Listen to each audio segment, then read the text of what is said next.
এই দুটি শহরের মধ্যে কি হয়েছে? কুরআনে কারীম নাযিল করা হয়েছে, ঠিক কি না? মক্কা মদিনায় কুরআনে কারীম নাযিল করা হয়েছে। এর জন্য মক্কাতুল মুকাররমা বলা হয়, মদিনাতুল মুনাওয়ারা বলা হয়। পৃথিবীর কত সিটি আছে, অন্যান্য কোন সিটির নাম আল্লাহ উচ্চারণ করতে এইভাবে সাথে আরেকটি লকব লাগে না, কিন্তু একমাত্র মক্কা এবং মদিনা নাম যখন উচ্চারণ করা হয় সম্মানের সাথে আমরা উল্লেখ করি। কেন? এখানে কুরআনে কারীম নাযিল করা হয়েছে।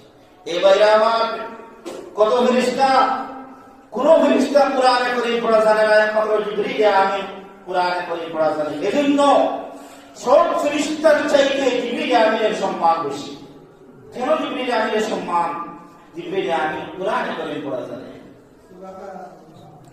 এই বাইরে আমার আপনার আমার পয়গম্বর বিশ্বনবী মুহাম্মদ রাসূলুল্লাহ সাল্লাল্লাহু আলাইহি ওয়াসাল্লাম উপরে কুরআনে কারীম নাযিল হয়েছে।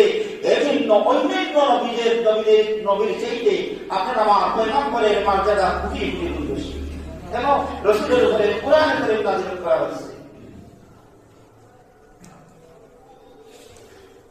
তাআলাতুল কুরআন فوالله له أشد تخصيا من الإبل في عقلها। আল্লাহ নবী বলেছেন তোমরা কুরআনে কারীম কি করো? পরিচর্যা করো। কুরআনে কারীমের যদি 5টা সূরা তোমাদের মুখস্থ থাকে, তাহলে এই 5টা সূরা তোমরা কি করো? তোমরা সব সময় চাইতে থাকো, তিলাওয়াত করতে থাকো। যদি 10টা সূরা তোমাদের মুখস্থ থাকে, 10টা সূরা সব সময় তিলাওয়াত করো। যদি 20টা সূরা মুখস্থ থাকে, 20টা সূরা সব সময় কি করো? তিলাওয়াত করো। নবীজি বলেছেন, নবীজি উদাহরণ দিয়েছেন,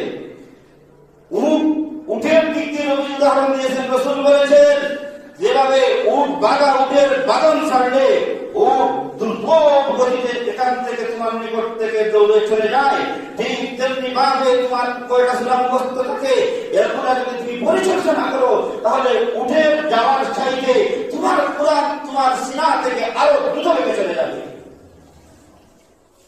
এজন্য নবীজি বলেছেন তাআলাতুল কুরআন ফাওয়াল্লাহি লাহু আশাদ্দু তাহাসিয়াম মিনাল ইবলি ফি উকলিহা। আল্লাহ নবী বলেন তোমরা কুরআনে কারীমের পরিচর্যা বেশি বেশি করো। ফাওয়াল্লাহি লাহু আশাদ্দু তাহাসিয়াম মিনাল ইবলি ফি উকলিহা। এই ভাইরা আমার, এই কুরআনে কারীমের যারা কুরআনে কারীমের দুনিয়াতে ইজ্জত করবে, সম্মান করবে, আল্লাহ রাব্বুল আলামিন তাদের মর্যাদা কি করবে? আল্লাহ তাদের মর্যাদা বাড়াইয়া দিবে। যারা কুরআনে কারীমকে পরিত্যক্ত মনে করে